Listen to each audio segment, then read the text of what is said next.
지난주 한 주 빠져서 우리 이제 2주 동안 이야기가 기억이 안 나실 것 같아서 다시 말씀드립니다. 이제 세 번째 유형입니다. 세 번째 유형. 이 유형은 비관형입니다. 속으로 사귀는 유형이에요. 아마 이 유형이 이 자리에 제일 많으실 것 같아요.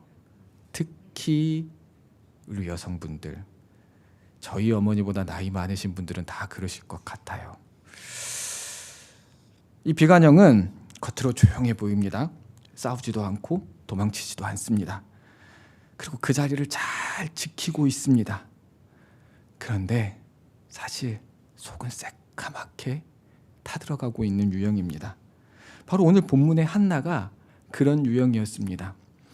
이런 유형에게는 마음의 병이 깊어지는 4가지 단계가 있습니다.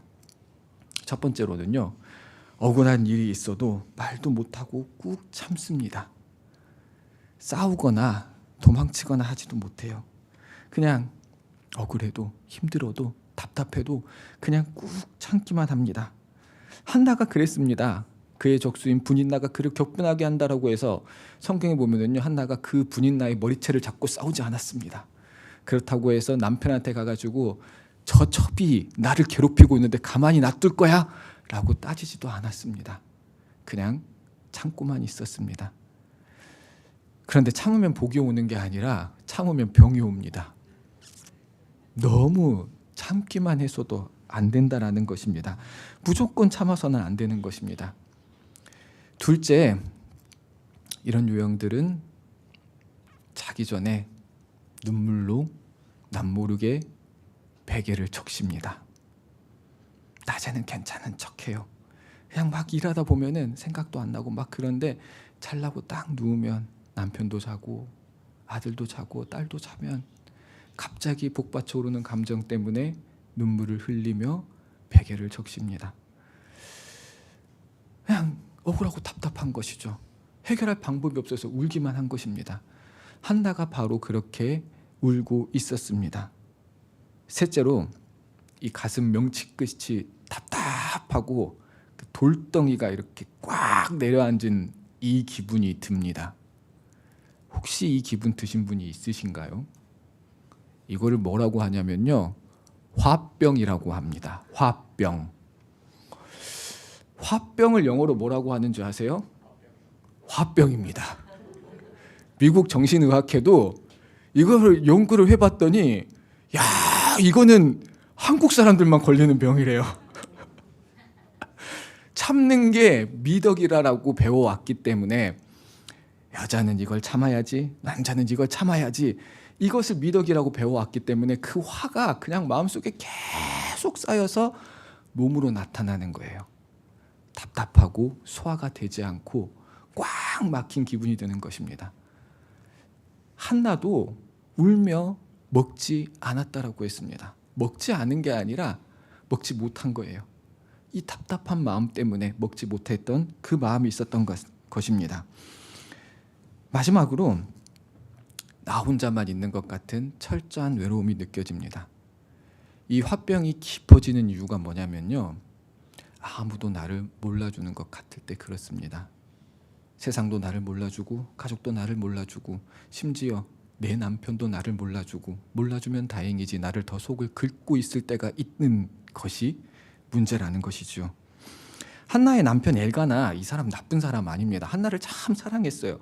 한나가 그렇게 마음 아파하니까 어떻게든 위로를 해주고 싶었습니다. 그래서 했던 게 제사를 드리고 남은 이제 분깃들을 한나에게는 곱절로 갖다 주었습니다. 그런데 그게 문제입니다. 그 분인나가 그걸 보고 무슨 생각을 하겠습니까? 아직도 내가 아들을 낳아줬는데 한나를 더 사랑하네? 더 괴롭히고 더 격분하게 만든다라는 거죠. 시집살이를 여기 계신 분들은 많이 해보셨을 것 같은데, 여러분 시집살이 할 때 시어머니가 나를 구박하고 있는 남편이 옆에서 편들어줘요. 시집살이가 끝납니까? 더해졌으면 더해졌지 끝나지 않습니다. 더 심해진다는 것입니다. 그런데 남편은 이 핀트를 못 맞추고 자꾸 위로랍시고 하는 것들이 자기를 더욱더 힘들게 만들었다라는 거죠. 그리고 그가 위로한다는 말이 무엇입니까? 열 아들보다 내가 더 낫지 않아? 그게 한나한테 위로가 됩니까? 지금 한나가 아파하는 이유에 대해서 공감하지 못하고 자기는 위로랍시고 하는데 그 위로가 진짜 그 마음을 만지지 못한다라는 거죠. 사실 사람이 하는 위로들이 다 그렇습니다. 내 일이 아니면은 실제로 그 일을 공감하기 힘들기 때문에 위로라고 하는데 그 위로가 더 나를 외롭게 만드는 위로가 될 때가 있다라는 것입니다.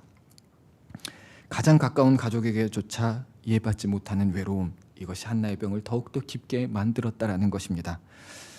이 답답한 이 화병, 한나는 어떻게 풀었습니까? 야곱이나 엘리야의 이 문제들은요, 하나님께서 그를 강권하여서 해결하였습니다. 그런데 한나는 스스로 해결의 길을 찾았습니다. 어떻게 찾았습니까? 하나님 앞에 나아가 기도했다라는 것입니다.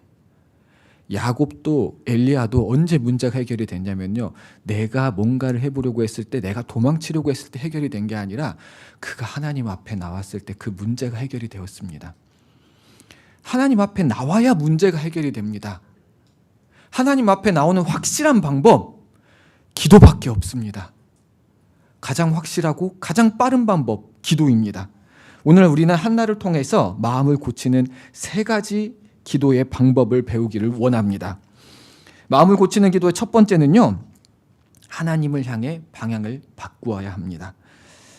한나는 아주 오랫동안 슬프고 외로운 가운데 있었습니다. 그래서 한나는 눈물을 흘리면서 통곡하며 기도할 수밖에 없었습니다. 마음이 괴로워서 통곡하며 기도하였다라고 했습니다. 여기에서 통곡하다라는 단어를 제가 히브리어로 보니까요, 바코티브케라고 되어 있는데 원어를 분해를 하면은 같은 단어가 2번이 반복이 돼요. 울다, 울었다. 우리말로 쉽게 하면은요, 울고 또 울었다라는 거예요. 계속 울 수밖에 없었다라는 거예요. 나의 모든 것을, 나의 마음의 모든 응어리를 다 쏟아냈다라는 것이죠. 그렇게 쏟아냈을 때 한나에게 변화가 생겼습니다. 한나는 나에게 시선을 두고 있었습니다. 나에게 아들이 없는 것, 분인나가 나를 괴롭히는 것, 내가 외로운 것에 시선을 두고 있었습니다. 그런데 그의 시선이 하나님께로 방향이 전환되었습니다. 그때 한나가 한 것이 있습니다. 하나님께 서원하였던 것입니다. 하나님, 저에게 아들을 주시면 그 아들을 여호와께 바치겠나이다 라고 서원하였다라는 것입니다. 이것을 일종의 하나님께 조건을 건 계약으로 보면 안 됩니다. 한나가 왜 이 기도를 할 수밖에 없는 상황인지 그 시대적 상황을 살펴보면 알 수 있는 한 가지가 있습니다. 한나가 계속해서 나는 왜 아들이 없을까? 나는 왜 이렇게 고난 가운데 있을까? 나는 계속 왜 이렇게 힘들까? 이 기도를 하다 보니 보이게 된 한 가지가 있습니다. 이때는 어떤 시대입니까? 사사시대입니다. 사사시대를 사사기에서 마지막에 뭐라고 평가합니까? 그때에 그들에게 왕이 없었으므로 그들이 각기 자기 소견에 옳은 대로 행하니라. 그리고 이 시대를 어떻게 표현하고 있습니까? 하나님의 말씀이 희귀해진 시대라고 하였습니다. 이 시대에 엘리 제사장은 늙었고 엘리의 아들들은 부패했던 상황입니다. 어떤 상황입니까? 사람은 많으나 하나님의 사람이 없는 시대였다라는 것입니다. 한나는 내 문제에 집중하며 기도하다 보니까 하나님의 필요를 바라보게 되었다라는 것입니다. 아, 나에게만 아들이 없는 것이 아니라 하나님이 믿고 하나님이 쓰일 만한 그 아들이 이 땅 가운데 없구나. 하나님, 저에게 아들 보내주시면 그 아들이 하나님께 쓰임받는 아들이 되게 하겠습니다. 바로 하나님의 필요를 바라보는 고백으로 변화했다라는 것입니다.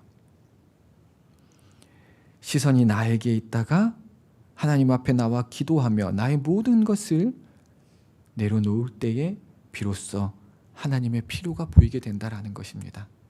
그리고 하나님께 소원하게 되었다라는 것입니다. 우리 여기서 근데 이 한나의 기도 때문에, 한나의 소원 때문에 오해하시는 분들이 많아요. 그러면 나도 내 아들을, 내 딸을 목회자를 만들어야지, 이런 기도하시는 분들이 많습니다. 그런데 뭐 목회자 만드는 게 나쁘다란 말은 아니에요. 그런데 한나가 이때 한 거는요, 직업을 원한 게 아니에요. 내 아들을 하나님께 바치겠나이다. 주권을 하나님께 넘긴 거예요. 그리고 이 시대에 필요한 것이 하나님의 말씀을 밝히 비출 사사가 필요하였기 때문에 이 사무엘을 하나님께서 사사로 썼을 뿐입니다. 그러니 나도 서원을 해야겠다 이 생각을 하면서 우리 딸, 우리 아들을 목회자로 만들어야겠다 이런 기도를 할 게 아닙니다. 하나님께서 내 아들을 사용하여 주시옵소서, 내 딸을 사용하여 주시옵소서. 이제 내 딸, 내 아들은 하나님께 맡깁니다. 바로 이러한 소원을 해야 되는 것입니다. 오해하지 말으셔야 됩니다. 이 서원이라는 것은 주권을 하나님께 넘기는 것입니다. 한나의 기도는 내가 꽉 쥐려고 했었던 내 아들이 필요했는데 내가 기도해 보니 하나님의 아들이 더 필요하구나.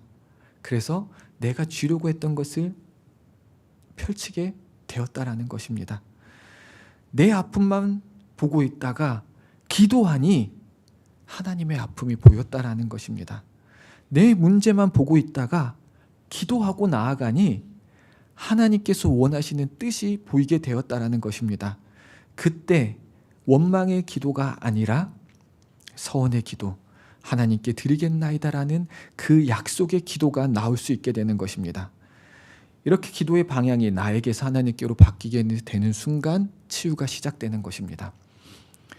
여러분, 내 병이 깊어지는 이유는요, 내가 꽉 쥐고 있으려고 하기 때문입니다.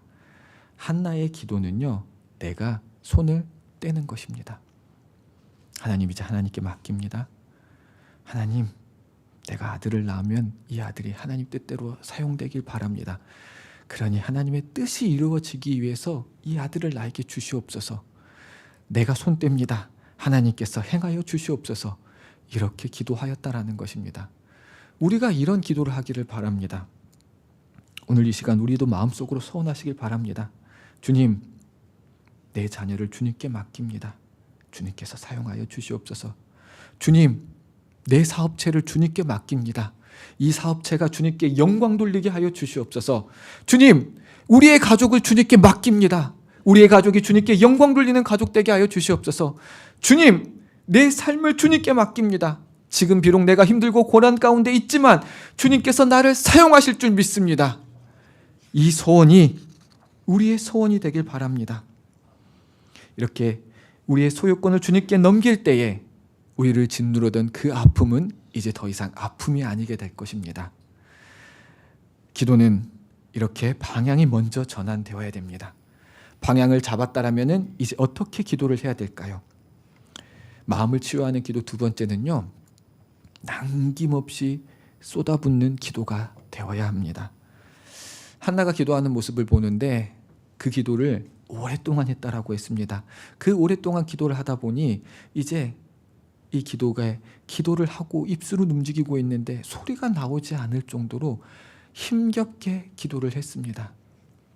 엘리 제사장이 그 모습을 보고 술 취한 것 아닌가, 입술은 움직이는데 입에 소리는 나오지 않는 술 취하는 것이 아닌가라고 생각할 정도였습니다. 그래서 그녀에게 포도주와 독주를 끊으라라고 했을 때 한나가 말합니다.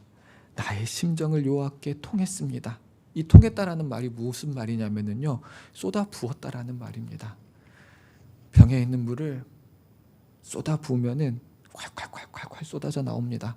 처음에는 이 한나가 울며 통곡하며 울고 또 울며 기도한 것처럼 그렇게 기도를 합니다.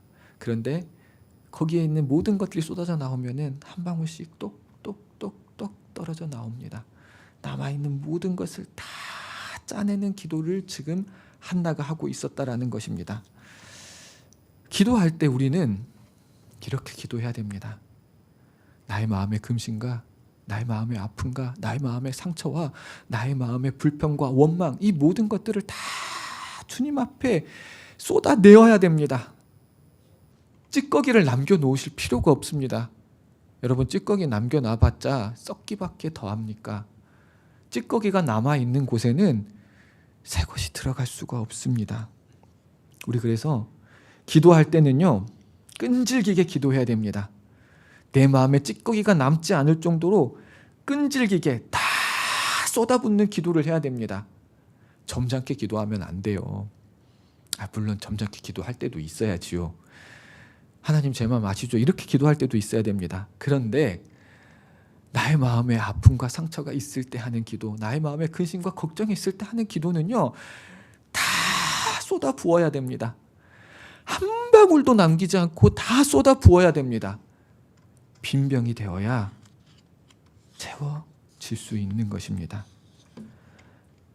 그 안에 은혜가 채워지기 위해서는 내 마음에 있는 찌꺼기가 다 쏟아져 나와야 됩니다. 기도하고 났는데 마음이 무거우십니까? 아직 다 쏟아내지 못한 것입니다. 찌꺼기가 남아있다라는 것입니다. 쏟아내야 채우심이 임하게 될 줄 믿습니다. 여러분도 오늘 이 밤 간절히 기도하실 때에 그 기도할 제목이 있다라면은 다 쏟아내시기 바랍니다. 끈질기게 기도하시기 바랍니다. 하나님께서 채우실 줄 믿습니다. 마음을 치유하는 기도 세 번째는요, 확신하는 기도가 돼야 됩니다. 그렇게 다 쏟아내도록 기도를 하다 보니 엘리 제사장이 그것을 참 독특하게 보았고 그 이야기를 들었고 관심을 갖고 그 이야기를 들었습니다. 그 이야기를 다 듣고 나서 엘리 제사장이 말합니다. 평안히 가라. 이스라엘 하나님이 내가 기도하여 구한 것을 허락하시기를 원하노라 라고 말하였습니다. 사실 엘리 제사장이 지금 무슨 기도했는지도 알지 못합니다. 예언한 것 아닙니다. 축복한 거예요. 너 그렇게 기도했으니까 하나님이 들으셨을 거야. 이제 그만 가도 돼. 하나님께서 들으시고 응답할 거야 라고 축복을 한 거예요. 아들을 낳을 거다 예언한 것도 아니에요. 무언가 확정적인 음성을 들려준 것도 아닙니다. 그런데 이 말씀을 듣고 한나는 어떻게 하였습니까? 18절을 살펴보면은요, 가서 먹고 얼굴에 다시는 근심의 빛이 없더라 라고 하였습니다. 한나는 다 쏟아내는 기도를 하였고 엘리 제사장이 그에게 한 그 음성을 하나님의 음성으로 들었다라는 것입니다. 엘리 제사장도 핀트를 맞추지 못했어요. 열심히 기도하고 있는데 너 술 끊어라 이런 얘기를 했었습니다. 그런 사람이 하는 것이지만 그가 하나님의 제사장이고 하나님을 섬기는 사람이기 때문에 그를 통하여서 하나님의 말씀이 나에게 주어주셨다는 확신이 있었다라는 것입니다. 환경이 변한 게 아니에요. 해결이 된 게 아닙니다. 한나가 집에 돌아가는 게 아니라 가족들이 지금 여기 같이 있으니까 기도가 끝나고 돌아가면은 분인나는 여전히 나를 째려보고 있을 것입니다. 남편은 여전히 핀트를 못 맞추고 위로랍시고 하는데 분인나가 더 한나를 괴롭힐 만한 말을 하고 있을 것입니다. 지금 당장 엘가나와 동침한 것도 아닙니다. 그런데 한나는 기도에 확신이 있었기 때문에 그 얼굴빛이 근심이 사라졌다라는 것입니다. 여러분, 우리가 기도에 확신이 있다라면은 상황이 바뀌지 않아도 그 상황이 그대로 있다 할지라도 치유가 시작되는 것입니다. 우리는 자꾸 기도의 응답을 뭔가 확실한 변화가 있을 때 응답이 되었다라고 생각합니다. 내 경제적인 문제가 해결이 되었거나 내 자녀가 가지고 있는 문제가 해결이 되었거나 내 자녀가 좋은 직장에 취업을 하거나 내 자녀가 좋은 대학에 들어가거나 준비하고 있던 시험에 합격을 하거나 나의 문제가 직접적으로 해결돼야 응답되었다라고 생각합니다. 그런데 한나는 그 문제가 해결됐을 때 응답이라 생각하지 않았습니다. 기도한 후에 제사장을 통하여 그 평안히 가라라는 말을 듣자마자 확신하였다라는 것입니다. 믿음은 바로 이러한 확신에서 나오는 것입니다. 문제가 해결되었기 때문이 아니라 내가 폭풍우 가운데 가고 있다 할지라도 하나님이 나와 함께 하시니 이 문제가 해결될 것이다 라는 이 확신이 있는 기도를 해야 된다는 것입니다. 한나는 다시는 근심의 빛이 없다라고 했습니다. 하나님 향해 시선을 돌리고 모두 쏟아내는 기도를 하고 나서 확신을 얻었던 것입니다. 우리도 이런 기도를 하시기를 원합니다. 내 마음 가운데 아픔이 있고 내 마음 가운데 말하지 못하는 탄식이 있다라면은 하나님께 다 내려놓고 기도하시길 바랍니다. 우리가 기도할 때에 우리의 시선이 하나님을 향하게 될 줄 믿습니다. 우리가 다 쏟아낼 때에 우리의 마음에 확신이 임하게 될 줄 믿습니다. 그 확신을 가지고 이제 우리가 이 자리를 나아갈 때는 근심의 빛이 우리 얼굴 가운데 사라지게 될 줄 믿습니다. 여러분의 밝은 표정이 내 근심과 내 걱정과 마귀의 시험을 쫓아내는 그 축복의 통로가 되게 될 줄 믿습니다. 말씀을 마무리하겠습니다. 결국에 하나님은 한나의 기도를 들으셨습니다. 그래서 그 아이의 이름을 사무엘이라고 하였습니다. 사무엘, 그 이름의 뜻은요, 쏴마엘입니다. 쏴마. 뭐가 기억이 나시나요? 쉐마, 들으라. 이 단어의 기본형이 쏴마입니다. 엘, 하나님, 하나님께서 들으셨다. 한나는 그가 외롭고 힘들었던 것이 세상 사람들이 나의 마음을 몰라준다라고 생각했고 내 남편도 나의 마음을 몰라준다라고 생각했습니다. 그래서 한나는 외롭고 힘들었습니다. 여러분, 우리도 그럴 때가 있습니다. 세상에 나 혼자 있는 것만 같고 이 아픔이 나만 지고 있는 아픔인 것과 같을 때가 있습니다. 그런데 하나님께서는 들으십니다. 그러니 그 들으시는 하나님 앞에 나아가시기 바랍니다. 내 모든 아픔과 상처가 있다라면 다 쏟아내시길 바랍니다. 다 쏟아내고 났다라면 주님께서 들어주시라는 확신을 가지고 나아가시기 바랍니다. 이제 오늘 이 밤에 기도하고 이 자리를 나아갈 때 그 확신이 우리 가운데 있기를 바랍니다. 여러분의 아픔이 변하여 사무엘이라는 응답이 우리 가운데 있게 될 줄 믿습니다.